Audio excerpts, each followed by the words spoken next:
সমবেত ভক্তমণ্ডলী এবং আমার ভক্তিমতী মায়েরা, আপনাদের সবাইকে জানাই আমার ভক্তিপূর্ণ প্রণাম। প্রণাম জানাই শ্রী শ্রী হরিচাঁদ ঠাকুর, শ্রী শ্রী গুরুচাঁদ ঠাকুরের শ্রীপাদ পদ্মে এবং এই মহতী অনুষ্ঠানের সকল সদস্যবৃন্দগণকে কবি দলের পক্ষ থেকে আমরা প্রণাম জানাই। আপনারা তো অবশ্যই অবগত আছেন, এখানে শ্রী শ্রী হরিচাঁদ ঠাকুর, শ্রী শ্রী গুরুচাঁদ ঠাকুরের চিন্তাধারা এ নিয়েই আলোচনা হয়। আজও আমরা সেই ঠাকুরের উদ্দেশ্য, তার কর্মধারা, তিনি কি বলতে চেয়েছিলেন, আমরা কি ঠিক মতন তা গ্রহণ করতে পেরেছি, এই সকল বিষয় নিয়ে আলোচনা হবে। তবে কথা বলতে গিয়ে যদি কোথাও আমার সন্দেশীয় ভাষায় ভুল হয়, আপনারা ক্ষমা করে আপনাদের চরণে জায়গা দেবেন, এই আত্মনিবেদন রাখি সকল ভক্ত ভক্তার পায়। তবে এখানকার আসর সম্পর্কে আমার মোটামুটি একটা ধারণা আছে, কারণ অনেকবার এসেছি। আমার পরম পূজনীয় গুরুদেব অসীম সরকার মহাশয়ের সঙ্গ ধরে, প্রভাতদার সান্নিধ্য নিয়ে, আবার আমার পূজনীয় দাদা উত্তমবাবুর সঙ্গ পেয়ে, কিন্তু এখানে আসলে ভক্তরা ভরে যেতেন। আস্তে আস্তে সব কিছুই হালকা হয়। যাক, তবু যে কয়জন এসেছেন তাই অনেক। এইবার একটা প্রেম ধ্বনি দিয়ে আমি সে আলোচনার মধ্যে প্রবেশ করি। সবাই মিলে একবার উচ্চকণ্ঠে বলি।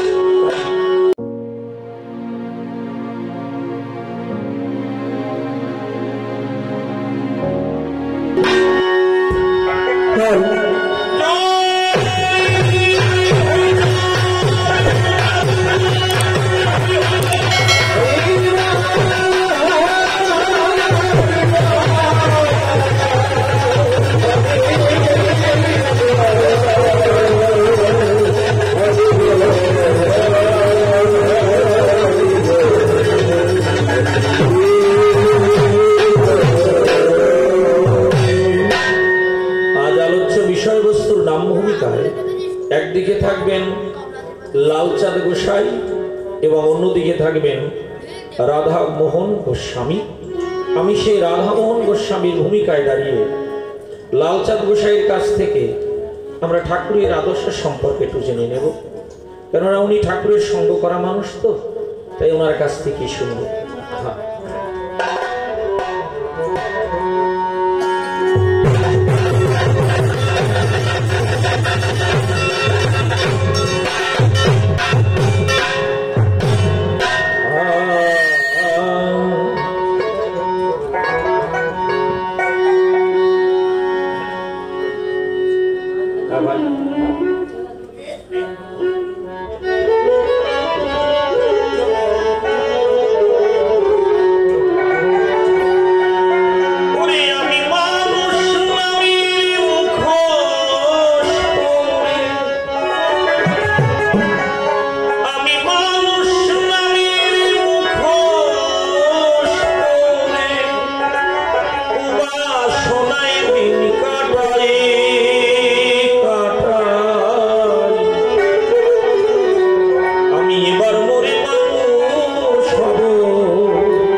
কৃপা সিন্ধু পতিত জনার বন্ধু নমো নমো নিরঞ্জন নিরাকার নমো নমো পঙ্কজলোচন বিশ্ববীজ জনার্দন নমো নমো সংসারের সার নৃসিংহ বামন রাম নব নব ঘনশ্যাম নম যদু দৈবকী নন্দন নমো নমো বেদুদ্ধারী মৎস্যকূর্ম রূপধারী সুপরাদি পৃথিবী খন নমো নমো বিশ্বপতি গোলক বৈকুণ্ঠী স্থিতি শতরজতম জন্মদাতা নমো নমো পরম ব্রহ্ম যে মর্মে শক্তির জন্ম নমো নমো ব্রহ্ম ভয়ত্রাতা বন্দনা করে শেষ এবার কাল্পনিক ভূমিকাতে করিব প্রবেশ সবিশেষ সভা মাঝে জানাই নিবেদন সজল সরকার আমার নাম সে নামটি আমি বাদ দিলাম রাধা মোহন গোস্বামী নামটি আমি করিলাম ধারণ বিপক্ষের কবি যিনি লালচাঁদ গোসাই হবেনি তিনি বিশুদ্ধ মানুষ একজন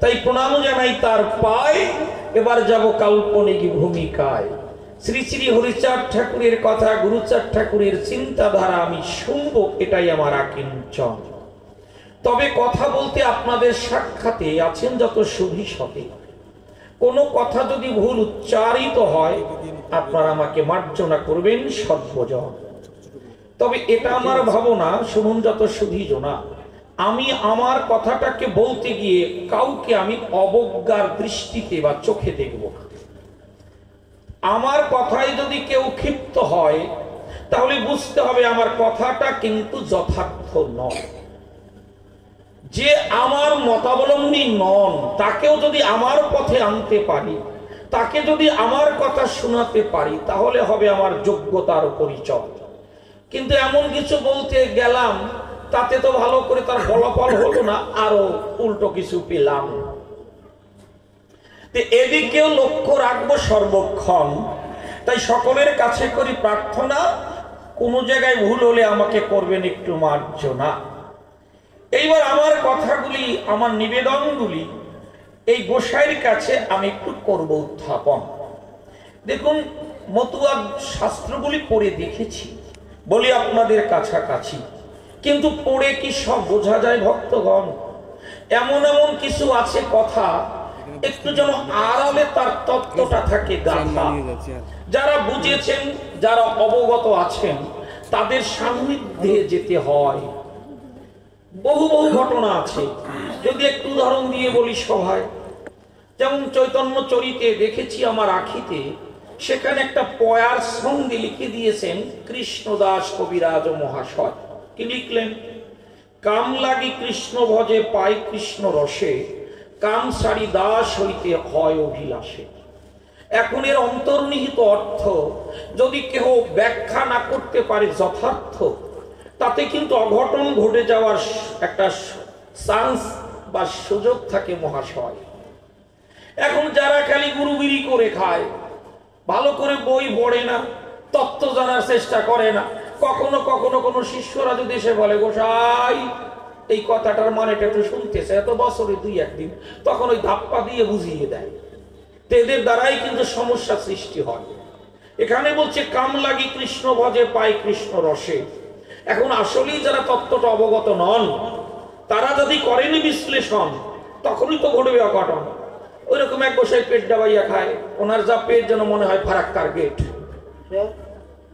আর মালা মোটামুটি বেশ কয়েকখানা নিয়েছেন কয়েক গাছি সে মালারও আবার সাইজ আছে ছোট বড় মাঝারি কুট্টি কত রকম তাই বলে বাবা এটা বুঝলি না কাম লাগি কৃষ্ণ ভজে তো সহজ কথা এটা কি বঙ্কিমচন্দ্রের ভাষা নাকি যে বোঝো না বেড়া ভাষা শুনে কাম লাগি কৃষ্ণ ভজে মানে যত নারী সান্নিধ্যে যাওয়া যায় দ্রুত গতিতে ভগবান পাওয়া যায় কত বড় সমস্যার বিষয় কত বড় দুর্ঘটনা ঘটতে পারে বসুধা কিন্তু কথার মানেটা কি যদিও আত্মস্বার্থ করিতে পূরণ যদি কেহ করে সদা শ্রীহরি ভজন শ্রীহরির কৃপা যবে হইবে লাভ দূরে যাবে আত্মেন্দ্রিয় প্রীতির সভা কামনা তেজিয়া মনে বাড়িবে উল্লাস গোবিন্দ চরণে সদা হয়ে রবে দাস এই হচ্ছে খাঁটি ইতিহাস তাই সেদিকে আমারও কিন্তু লক্ষ্য আছে ভক্তগণ তাই যদিও পড়েছি বলি আপনাদের কাছাকাছি কিন্তু সত্যটা কি, নির্যাস কি আমি করতে পারিনি উদ্ঘাটন। আজ যখন একজন বিজ্ঞ মানুষকে পাই, তার কাছ থেকে মনের পুলকে একটু জেনে নেব আমরা সবাই। তাই প্রথম প্রশ্নখানা সবাই করি যোজনা। যে কথাটা সুন্দরভাবে লিখে দিয়েছেন শ্রী শ্রী হরিলীলামৃতের তারক প্রসাদ, কি লিখলেন? হরিচাঁদ চরিত্র সুধা প্রেমেরই ভান্ডার, আদি অন্ত নাই যার কলিতে প্রচার। আচ্ছা, রক্ত মাংসে গড়া একটা মানব শরীর কি করে অমৃত তুল্য হয়?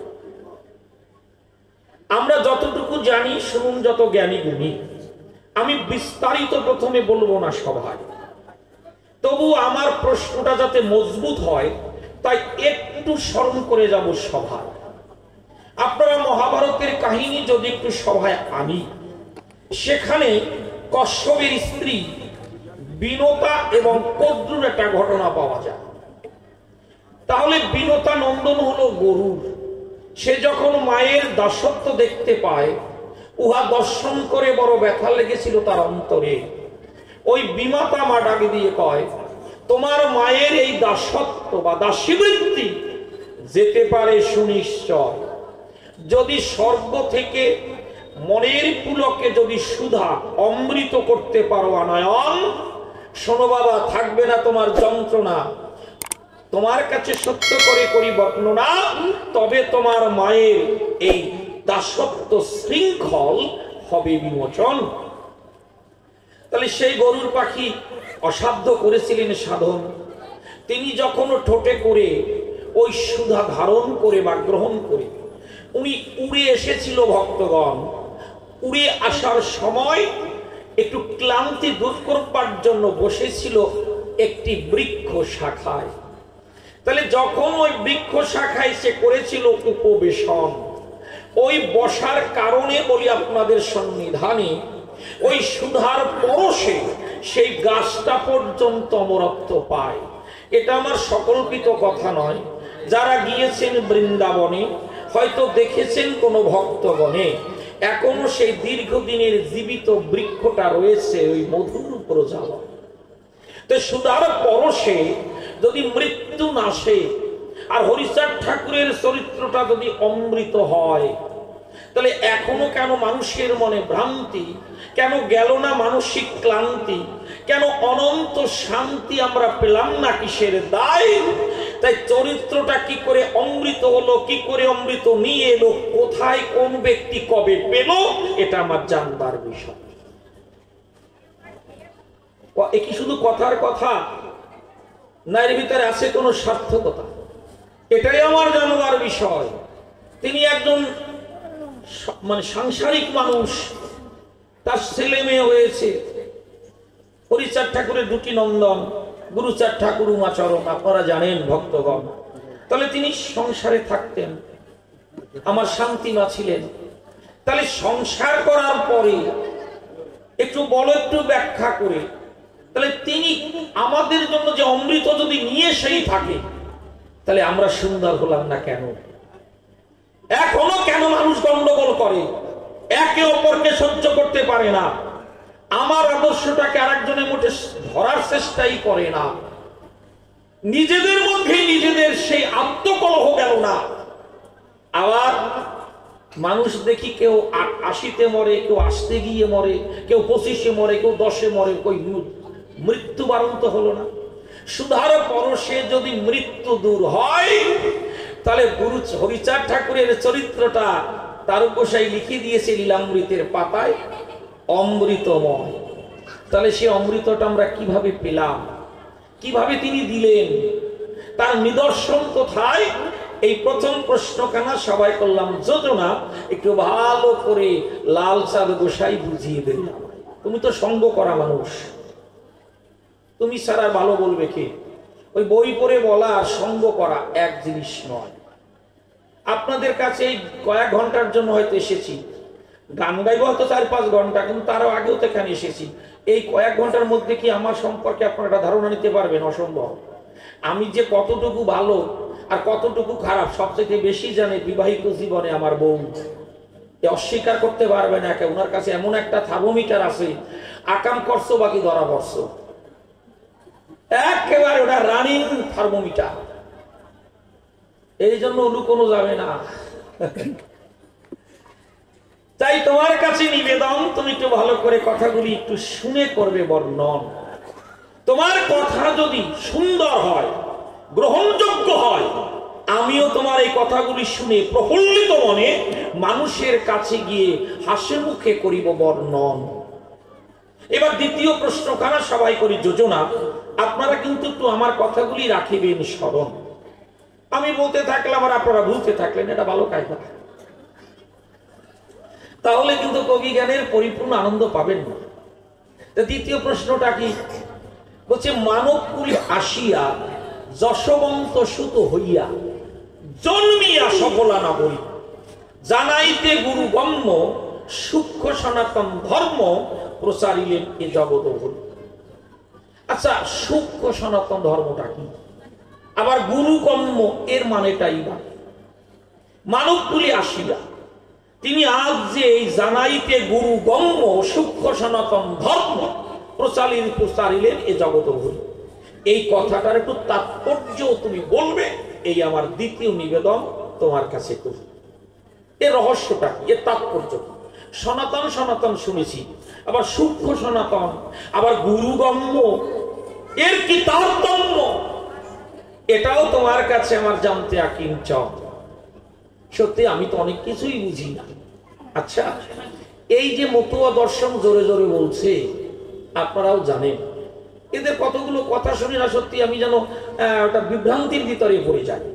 বলছে মতুয়ার এক গুরু, ভিন্ন গুরু নাই, ওরা কান্দির হরিষা দেখি রোদের সাই। আচ্ছা, গুরু ছাড়া কিছু হয়? এই যে বলছে মতুয়াদের গুরু নাই, আবার কি বলছে, কুকুরের উচ্ছিষ্ট প্রসাদ পেলে খাই, বেদ বিধি শৌচাচার নাহি মানি তাই। আচ্ছা, বেদ, বিদ ধাতু থেকে বেদ শব্দটি এসেছে, অভিধানগত অর্থ হচ্ছে জ্ঞান। জ্ঞান ছাড়া কিছু হয়? বলুন। ভগবান শ্রীকৃষ্ণ যিনি গীতার মধ্যে বললেন, তিনি 4 প্রকার ভক্ত, তার ভিতরে এই বিশ্ব চরাচরে জ্ঞানী আমার প্রধান। আবার গুরুচাঁদ ঠাকুরও গেয়ে গেলেন সেই ধরনের জয়গান, আত্ম জিজ্ঞাসু অথার্থী আর জ্ঞানী। আপনারা অবগত আছেন জ্ঞানী গুণী, গীতার ভিতরে ভগবান শ্রীকৃষ্ণের অমীয় বাণী। এই যে 4 প্রকার ভক্তের কথা গীতার ভিতরে রয়েছে গাথা, তার মধ্যে বললেন কি, জ্ঞানী ভক্ত আমার শ্রেষ্ঠ, ওখানে পেয়েছি স্পষ্ট। আবার গুরুচাঁদ ঠাকুর বললেন, যদিও তোরা করিস ভিক্ষা, ছেলে মেয়েদের দিবি শিক্ষা, এখানেও শিক্ষার সে প্রাধান্য পাই। আবার ভগবান শ্রীকৃষ্ণ বলে গেলেন, তাই জ্ঞানী ভক্ত আমার শ্রেয়। তাই তোমার কাছে আমি জানতে চাই, বলছে কুকুরের উচ্ছিষ্ট প্রসাদ পেলে খাই, বেদ বিধি শৌচাচার নাহি মানি তাই। তাহলে বেদ মানে হচ্ছে জ্ঞান। তাহলে বলতে চাই কি, মতুয়া দর্শন, কুত্তায় খাবার খাওয়া, কুকুরে খাওয়া জিনিস তোমরা খাওয়া, কুকুরের লালায় কি হয়, জলাতঙ্ক হয়, তাই না? কত বড় মারাত্মক ব্যাপার। কুত্তায় খাওয়া খাওয়া খাইতেও তোমাদের কোন রকম দ্বিধাবোধ হবে না, কিন্তু বেদ বিধি মানা যাবে না। তাহলে বেদ বিধি, বিধি মানে বিধান। আচ্ছা, বিধান ছাড়া তো মানুষের জীবন সুন্দর হয়, হয়ে যাবে তো বাঁশবাগান। যদি বিধান অনুযায়ী চলে, সবাই বলি ফুলে, তবে মানব দেহটা হবে ফুল বাগান। আর যারা এলোমেলো ভাবে চলে, সবাই বলি ফুলে, হয়ে যাবে বাঁশবাগান, ওর তলায় কোনো ছাতাও হয় না। একটু মিলিয়ে নেবেন। যদি কেহ সূর্য ওঠার আগে, বলি মনের পুরো ভাগে, যদি সজ্জা ত্যাগ করে একটু চলাফেরা করে, তার শরীর ভালো থাকবে কি থাকবে না? আবার মোটামুটি যতটা খেতে পারি তার থেকে যদি একটু কম খাওয়া যায়, তাহলে ভালো থাকা যায়। আবার খাবারের ভিতরে জল না খাওয়া ভালো। আপনি যতটুকু খাবার খেলেন, খাওয়ার পরে 8 ঘন্টা পরে জল খেতে বলেন, ডাক্তার বাবুরা বলেন, এটা আমি তো আর ডাক্তার না, শুনে বলছি। তারপরে খাবার পরেই যদি কেউ বাথরুম করে, তাতেও একটা উপকারিতা আছে। মানুষ কথায় বলে যে আগিয়া খায়, খাইয়া মতে, ভাষাটা যদি একটু নিম্নমানের, তারে নিতে জমে কোতে, জমেও তারে নিতে ভয় পায়। মানে দুটো জিনিস যদি লক্ষ্য রাখে সবসময়, তাহলে এগুলো নিয়ম নাকি, এগুলো বিধান নাকি? অথচ এরা বলছে, মতুয়া দর্শন বলছে, বড় বড় করে বলে, ওরে বাবা, উত্তর প্রসাদ খায়, বেদ বিধি শৌচাচার নাহি মানি তাই। এইভাবে বলা নাই, আমি একটু আমার মতো করে বললাম। কুকুরের উচ্ছিষ্ট, এইভাবে কথাটা আছে, কুকুরের উচ্ছিষ্ট প্রসাদ পেলে খাই, বেদ বিধি শৌচাচার নাহি মানি পায়। তাহলে এই কথার মধ্য দিয়ে মতুয়া দর্শন, মতুয়া শাস্ত্র, মতুয়া গ্রন্থ বিশ্ব দরবারে কি বার্তা দিতে চায়, এই হচ্ছে আমার তৃতীয় নিবেদন। কোন আদর্শের উপরে, কোন মাল মশলার উপরে, কোন বিষয়বস্তুর উপরে মতুয়া দর্শন দণ্ডায়মান, এটাও একটু ভালো করে তুমি দেবে সমাধান। এই হচ্ছে আমার তৃতীয় নিবেদন। এবার চতুর্থ কথা শুনুন যত বিজ্ঞ শ্রোতা, একটু গুরুচাঁদ ঠাকুর সম্পর্কে একটু নিবেদন রেখে যাই। আচ্ছা, এই গুরুচাঁদ ঠাকুরের মতুয়ারা বলছেন বাবা। কতভাবে গুরুচাঁদ ঠাকুরকেরা সম্বোধন জ্ঞাপন করছেন। কেউ বলছেন জনহিতৈষী, তারপরে বলছেন রাজসী, শিক্ষাবিদ, পতিত পাবন। তাহলে হরিচাঁদ ঠাকুরকেও বলো পতিত পাবন, আবার গুরুচাঁদ ঠাকুরেও বলো পতিত পাবন।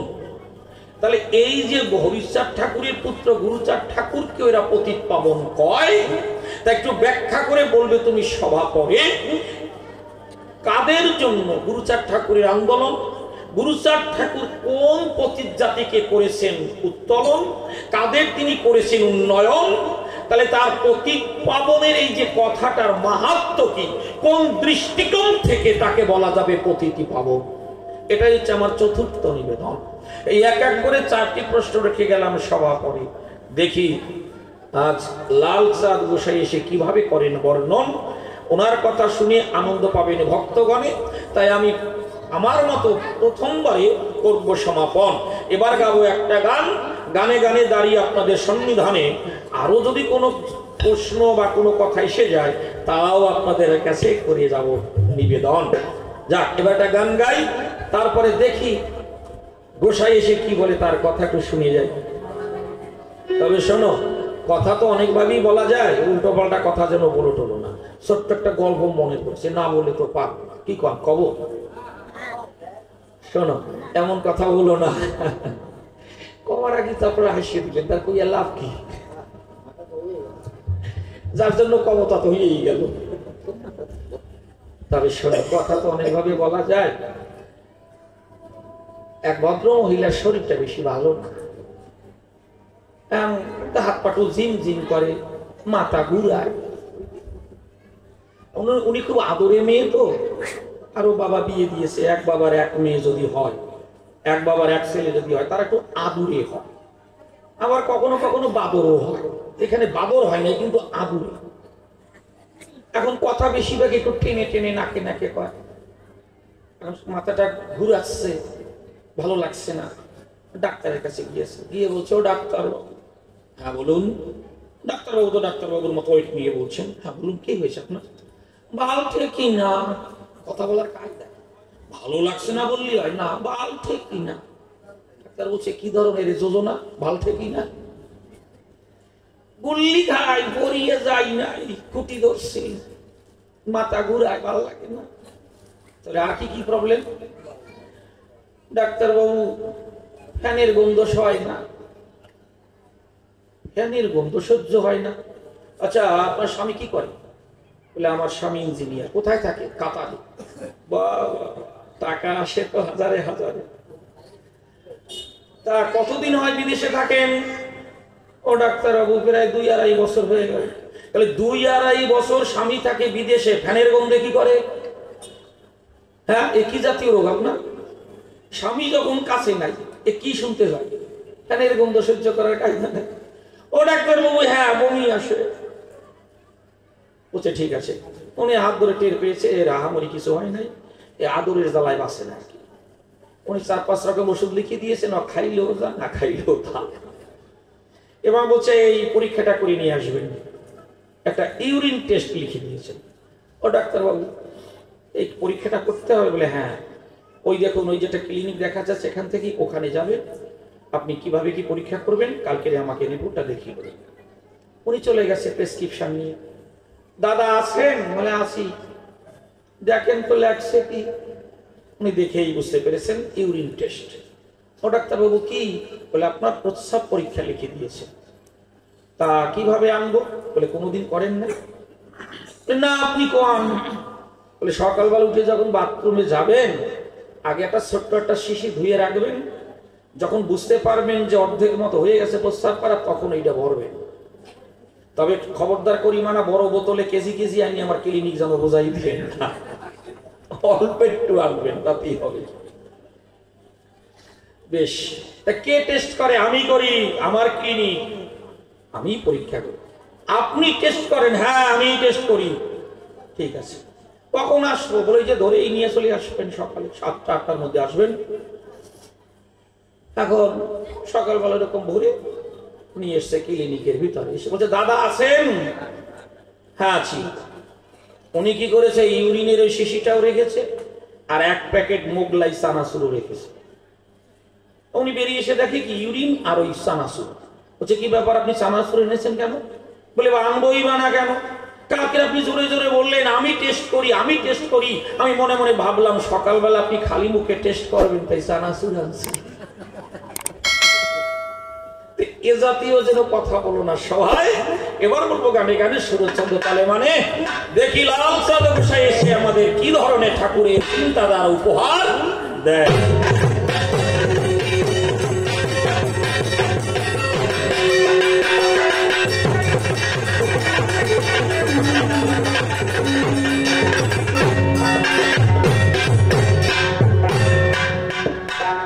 ঠিক আছে,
দল শুনলেন ভক্তগণ, পুকুরে সৃষ্ট সব পরিবর্ত হন। বেবি বিধি সংসার নাহি মানি তাই, পুকুরের খাওয়া খাদ্য আমরা কিন্তু খাই। এই যদি হয় এদের কথা কর বিশ্লেষণ, অন্য বিষয় করে আছে বিলক্ষণ। এমন কোন আকর্ষণ করে মুখ আকর্ষণ দাঁড়িয়ে রয়, ভালো করে কথাগুলি উঠাবে না। পুরুষাল হলেন নাকি পতিত পাবন, পতি পাবন হরিত প্রাকৃত বলে ভক্তগণ। গঙ্গাদের উন্নয়ন করেছেন ধরায়, গঙ্গাবনে পুরুষাকে পতি পাবন হয়। তারা ছিল দীর্ঘদিন পতি অবস্থায়, কিভাবে তাদের দিন হরিয়াল ভাই। সেই কথাটা ভালো ভাবে করে জানলাম, তোমার মধ্যে কথাগুলি শুনবে ভক্তগণ। একটা করে সবই প্রশ্ন করে গেলাম, বিশুদ্ধভাবে তুমি দিল সন্তান। প্রথমবারে আপনারে করবে না বেদনা, এরপরে ভক্ত সবাই আসবে, ভালোবাসা ভাবে বাংলা পাই, কোন ভাবে ভাঙারা সেই বাড়ি হয়। সকলে সাথে হলাম আমার মতো আমি বা করি সমাধান, প্রশ্নগুলি করলাম ধরে ধরে সমাধান সমাধান কথা বলতে